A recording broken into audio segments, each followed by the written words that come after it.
In this video, I will be showing you how to analyse a buy, refurbish, refinance deal and exactly how we do it in 5 simple steps.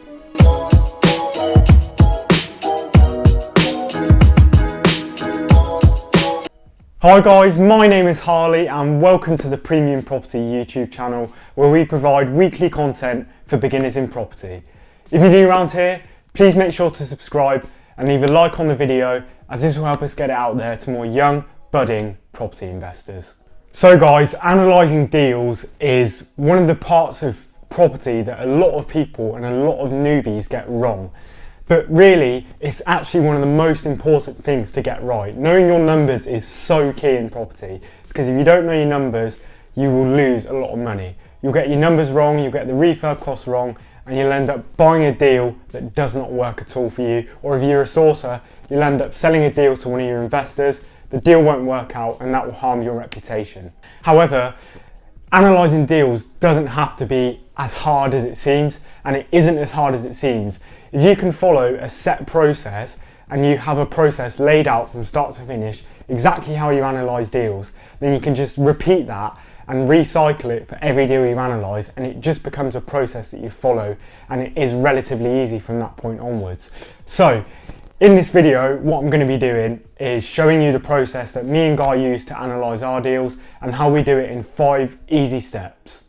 So guys, what I'm going to be doing to make this the sort of best way possible for you guys to follow along is I'm going to be showing you, as I go through a normal deal in real time, sort of how I do it, and yeah, essentially explaining the process and the steps that we go through throughout. So I'm literally going to go onto our pipeline now, pick a deal, analyse it. If it works, great. If it doesn't work, then it just shows that most of the deals you analyse probably won't work.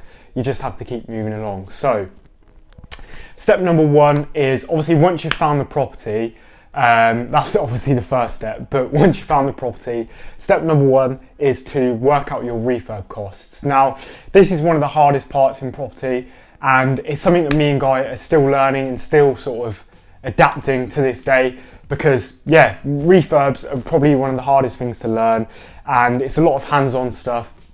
You can't really do the research from a desktop. You need to get in there and get the experience yourself. So when you're a beginner, and what we used at the beginning stages of our journey, we used a method called the 7-14-21 method. Now that is a method where you can use to estimate refurb costs, and it is a good rule of thumb. So if it just needs a paint fix and a clean, it costs £7,000 for the refurb. If it needs that plus a bathroom and a kitchen, that's £14,000. And if it needs pretty much all of that plus a full rip out, a new boiler and electrics, that's £21,000. And anything more than that, so if it needs like a full back to brick refurb, it's sort of £25,000 upwards. So that's a really good way to estimate your refurb costs at the beginning of your journey, and that's the way that we did it at the beginning of ours as well. So yeah, I'll go through now, take you through the deal that I have found, and I will estimate the refurb costs and show you sort of the way that we do it. So guys, as you can see here on the screen, I have got the property up. So what I'll do is quickly, you just scroll through the photos, and really from Rightmove photos you can only get an estimate. You do most of it on the viewing. So from this you can see that it probably needs just sort of all the walls stripping back, paint, carpet, new kitchen, new bathroom. So we're probably going to go for about 14 or 15,000 on that one, using the method that we've stated. So if you're using that, you'd probably go with 14,000 for this one. So that's what we're going to go with. So you work out your refurb costs like that, and then you will pop it in your deal analyzer. So you pop it in your deal analyzer, and this is really a really important thing to analysing deals. You need to have a good deal analyzer, and if you do need any help with a deal analyzer, feel free to drop us a message on Instagram and we'll be more than happy to help. So you obviously want to put all your costs in the deal analyzer. So you want the purchase price, which is 90,000, and you want, so at this stage all you want is your refurbishment costs. So we'll go with 14,000 here, and you always want to include, especially at the start when you're not as sort of clued up on refurbs, you always want to include a contingency, and you always want to go for the worst case scenario. So yeah, obviously here we include a 10% contingency, which is 1,400. So ignore all the other fees. We'll come to them a bit later when I explain what the other fees mean and how you can work them out. So once you've worked out your refurbishment costs, then you want to work out your GDV, aka your gross development value, or your value once the property is refurbished. So the way that you do this is by using comparables from Rightmove, and you want to make sure they are like for like properties. So for example, here we've got a 2-bedroom semi-detached property, but so that means we don't want to be comparing it with 3 or 4 beds, and we don't want to be comparing it with any terrace properties, just 2-bedroom semi-detached properties. So once you've worked out your refurbishment costs, then so the way that I do it, once I've put it in my deal analyzer, we've got an extension called PATMA. Again, I'll link that down below for you guys to check out. So that gives you the postcode, you copy that, and you want to try and find the square footage of the property, or the square meterage, because this will give you an accurate estimate, and you can even compare it based on the square foot with other properties. So here is 73.6 square meters. It usually is on the floor plan. If it's not on the floor plan, what you can do is scroll down here and you see property sale history. So again, sometimes it comes up with when the property was sold. You can type the postcode in to the sold house prices here and look for when it was sold, and it gives you the number. And then you can type the postcode here on the EPC register. We'll go through that anyway, and that will, you can then find the number, and it tells you the square meterage, and then you can compare it. If not, you'll just have to compare it with other 2-bedroom semi-detached properties. But so for this one, obviously it's 73 square meters, so we will copy that postcode, and then we want to go along to sold house prices. So paste it in here and you just hit enter. So once you do that, you really want to be, with your comparable properties, you really want to be the maximum you want to go for in terms of distance from your property. You want to be going for half a mile sold in the last 2 years. We always start with this street on its own. So as you can see here, it's just the street, and it's sold in 2018, so that's too old.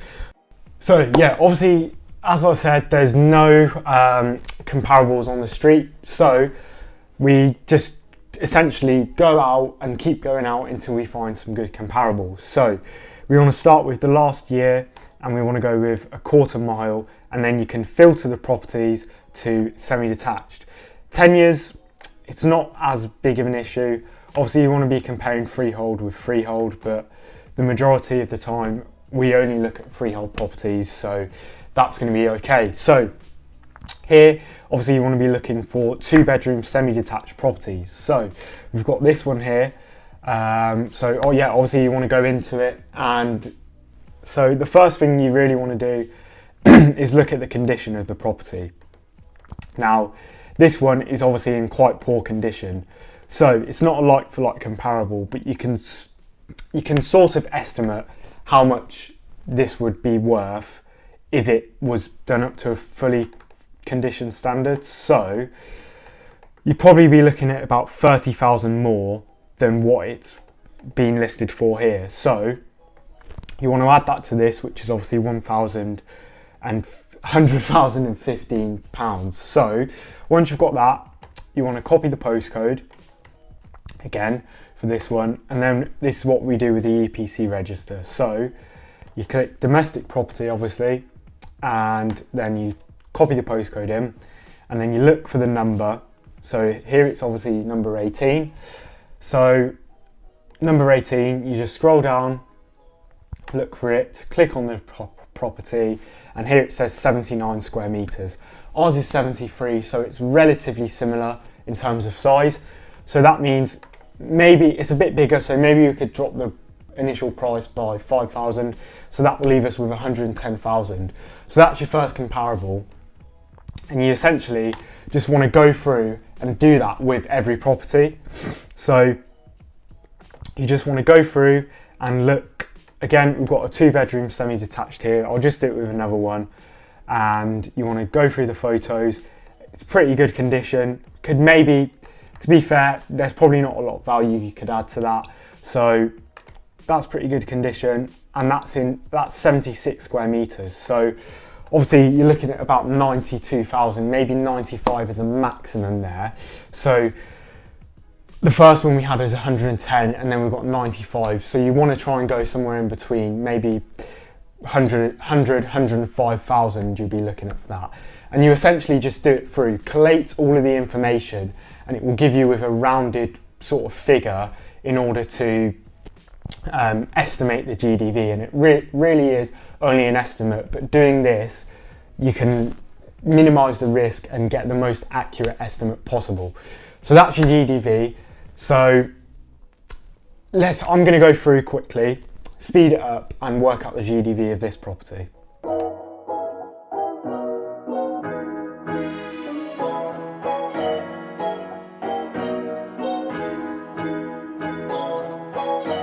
So guys, I've just finished working out the GDV, and the way that the number that I came to in the end was 110,000 from using all the other comparables. So yeah, essentially, if you don't find any comparables when you go to the maximum distance and the longest years away, you can also use the properties for sale at the moment and the ones that have sold subject to contract. So it will say under offer or sold STC on Rightmove, but the best way to do it is with the house prices. So obviously, as you can see, we've put it in our spreadsheet here, and yeah, that's pretty much it. We've worked out step 2, which is working out the GDV. So now step number 3 is to work out the rental value. Now, as you can see here, we have got, so you essentially do the same thing for the sale comparables as you do for the rental. There's usually not as much of rental comparables. So obviously you saw that extension we had on Rightmove here. This gives a rental estimate. So if there's no comparables, we use this and we go on the conservative side. So if it was 575, we'd go for 525 or 550 just to be conservative. So again, I'll take you through on the rentals and show you how I do it for one property, and then go through and do it for the rest. So obviously you want to copy and paste the postcode again, and again we use Rightmove for this, and you can filter your properties. So you can do 2-bedroom, and you want to tick that include let agreed, click find properties, and then you want to go on property type and filter it to the property type you're looking for. So obviously we want to go for semi-detached in this case.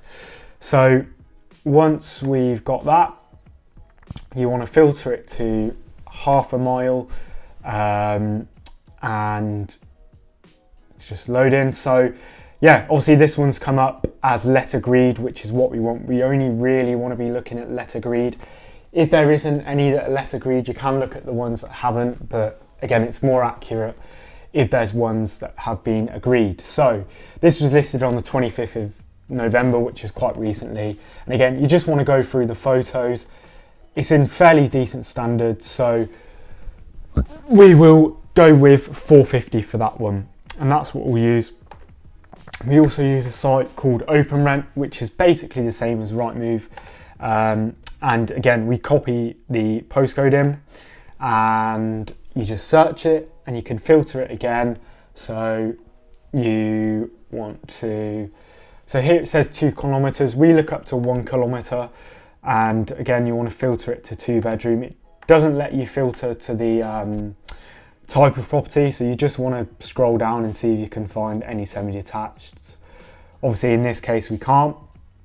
So yeah, here it says 450, so that's what we'll go with for this one. And obviously the Patma extension says 575, so we could potentially go for 475, but to be conservative, we'll go with 450. So you want to put that in, and that's essentially step 3. That's quite an easy step to work out. Once you've done the GDV, that probably takes the longest time, and that is probably the longest part to work out. So guys, step number 4 is to work out all of your additional costs. Now this is a thing that a lot of people miss, and it's missed out by a lot of courses, these additional costs. So yeah, essentially you have 2 sets of additional costs. So you've got your cost for your initial investment, and you've got your costs for your monthly profit, which obviously come out of your rent. So for the initial investment, you've got a few costs. So you've got your legal fees, you've got your mortgage broker fees, you've got your stamp duty, and you've got a sourcing fee. So obviously if you use a mortgage for to buy the property, you'll need your deposit as well. If you're buying cash, you'll just obviously work it out based on cash, which is what we do. So yeah, they're the additional costs. And I'll show you on our spreadsheet here what costs we use, and then these are just sort of rough figures on what we use. And obviously if you work with a sourcer that charges a higher fee, you will need to update that. And stamp duty, to work that out, you can just use a calculator online, a stamp duty calculator, and that will just generate what stamp duty you're going to be paying. So yeah, I will show you the cost for the mortgage fees and the legal fees, and they are 750 for the mortgage fees, which we use, and 1,250 for the legal fees. Now these, after speaking to our broker and our solicitor, they're more on the conservative side of the fees, and yeah, we just want to make sure that we're being as conservative as possible, really. So yeah, that's essentially what the fees are. And once you've worked those out, obviously that will give you your initial investment. So you want to add up your cash that you're putting in, the refurb and the contingency, and then all of your additional costs, and that gives you your initial investment. So once you've done them, you need to work out your monthly costs that come out on top of your rent. So the main ones for this are your maintenance, your management, and your mortgage. So this for a single let buy-to-let deal. So your management is obviously if you can have a letting agent managing it. Again, we do this because we're working for our clients, and again, we want to base it off of the worst case scenario. So agents will usually charge around 10%. So that's what we put for our management costs. Then you've got maintenance, which is, so that's going to be for things like repairs, for voids, and essentially just having a buffer there if you ever need to repair anything or you need to cover costs for a few months. So again, we charge 10% for that, again, just to be extra conservative. So that's your maintenance. And then finally, you've obviously got your mortgage, which is the most important. And this varies, but again, we want to, I've said again quite a lot, but yeah, we want to base it on the worst case scenario. So we go off of a 4% interest rate, which is just essentially stress test the deal, make sure it would work if the interest rates ever did rise. So yeah, that's pretty much it for your monthly costs. That's for a buy to let. In a HMO, you've got things such as water bills, gas bills, electricity bills, and you also have to pay council tax and insurance. Now you can work these out on Zoopla. It tells you a breakdown of the costs, so the monthly cost, and your council tax you can work out on mycounciltax.org. So there's some great websites for HMO costs. Our sort of what we work in mainly is buy to let, so I'm not going to tell you how to analyse a HMO deal. So yeah, that's step 4. Now step 5 is working out your return on investment, or for a BRRR deal it is return on capital expenditure. So I'll jump onto the spreadsheet and show you exactly how we do this. As you can see, again, we've got the spreadsheet here. So Ignore this side because that's a flip deals, and we're specifically focusing on buy, refurbish, refinance deals. So as you can see, all of the costs we discussed, we've got the interest rate at 4%. Now the mortgage on this one will be for the done up value, which I'll explain a bit later. So yeah, we've got the interest, the legals at 1,250, the mortgage at 750, and then we've got the sourcing fee at 3,000, and then obviously we've got the stamp duty here. So yeah, that's essentially it. So to work out your return on capital expenditure or return on cash left in, the way that it works for a buy, refurbish, refinance deal is obviously you have added value to the property through a refurbishment. So you will take a mortgage out on that new value, and that will be 75% of the new value. And instead of paying a deposit like a normal mortgage, your deposit is the equity that you've left in the house. So it's the 25% of the value that you are leaving in the house. So that's why you don't have to pay a deposit.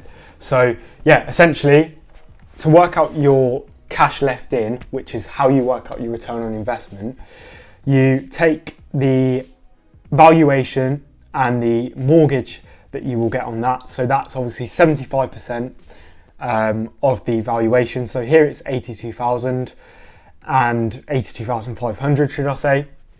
And to work out your cash left in, you subtract your money that you pull out, so your refinance funding here, and you subtract that from your total investment. So obviously 82,000 minus 113 gives you 30,600. So as you can see here in the formulas, this is F36, which is this, subtract F43, which is obviously the refinance funding. So once you have your cash left in, then it's just a simple return on investment calculation. So that is your annual profit, which is obviously worked out by your monthly total annualized rent, which would obviously be the 450 times 12, and your total annualized cost, which is all your monthly costs, times 12. So also guys, just realised I forgot to mention that insurance is a cost for a buy to let as well. So that's only about £15 a month, so it's not a massive cost, but you need to include it anyway in the figures just to make sure they're accurate. Forgot to mention that, but just thought I'd add it in now. So yeah, once you've got your profit, so obviously here we've got the profit, which works out. Annual NCF just stands for annual net cash flow. So once you've got the profit, we've got a calculator here, but you would do 732 divided by 30,600, and that gives you 2% return. So obviously that's really low, which is it's obviously not a very good deal. So most of the deals we analyse don't stack at full asking price, and the maximum that we'd go below the asking price for this is about 20,000. So we do that, put that in, and again it's only 7%, so that would be a deal that we would exclude. But yeah, that's essentially it guys, and that is how we analyse our deals in 5 steps.